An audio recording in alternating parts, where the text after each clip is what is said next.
கிறிஸ்து இயேசுவுக்குள் பிரியமான என் அன்பின் தேவஜனமே, உங்கள் ஒவ்வொருவரையும் இயேசு கிறிஸ்துவின் பரிசுத்த நாமத்தில் அன்போடு வாழ்த்துகின்றேன்.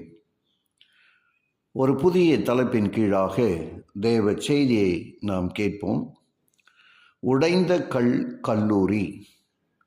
பல ஆண்டுகளாய் ஊழியம் செய்த ஒரு மிஷனரி அந்த மக்களிடமிருந்து விடை பெற்று தனது தாயகம் திரும்பி போகிறார்.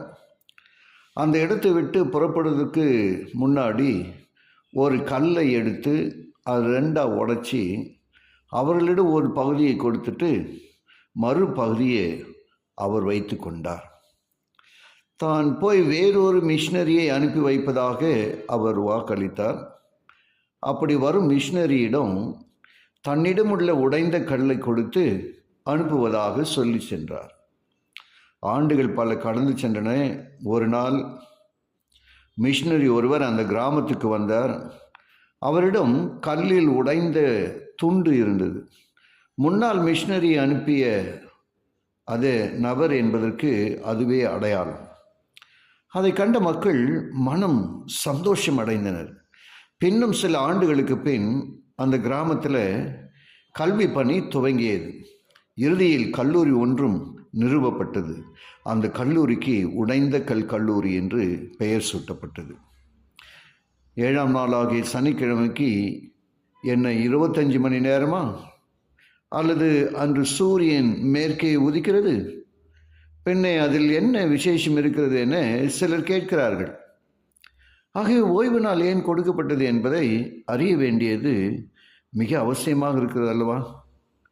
கர்த்தருக்குள் பிரியமானவர்களே, நாம் வழக்கப்படி ஞாயிற்றுக்கிழமை நாம் ஆசரிக்கிறோம். திடீரென்று ஒரு கூட்டம் வந்து சனிக்கிழமை ஓய்வு நாள் என்று சொல்லும் பொழுது அதை நான் எப்படி ஏற்றுக்கொள்வது என்ற மனநிலை நமக்குள் வருகிறது அல்லவா? சற்று என்னதான் சொல்லுகிறார்கள் என்று கேட்போமே.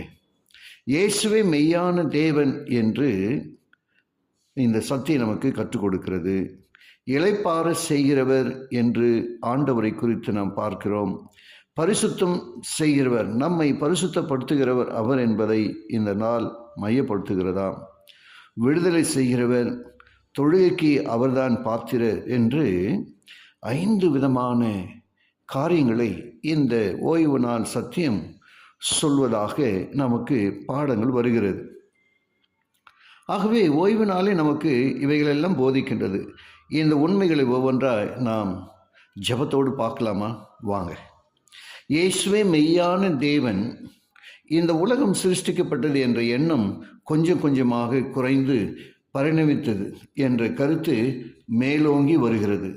ஒரு நாள் வரும், அந்நாளில் வானத்தையும் பூமியையும் உண்டாக்காத தெய்வங்கள் எல்லாம் அழிந்து போகும் என்று வேதாகமம் திட்டவட்டமாக கூறுகிறது. எரேமியா 10ஆம் அதிகாரம் 10-12 வசனங்களிலே இந்த உண்மையை நாம் பார்க்கலாம். உலகில் உருவ வழிபாடு அதிகரித்து கொண்டே வருகின்ற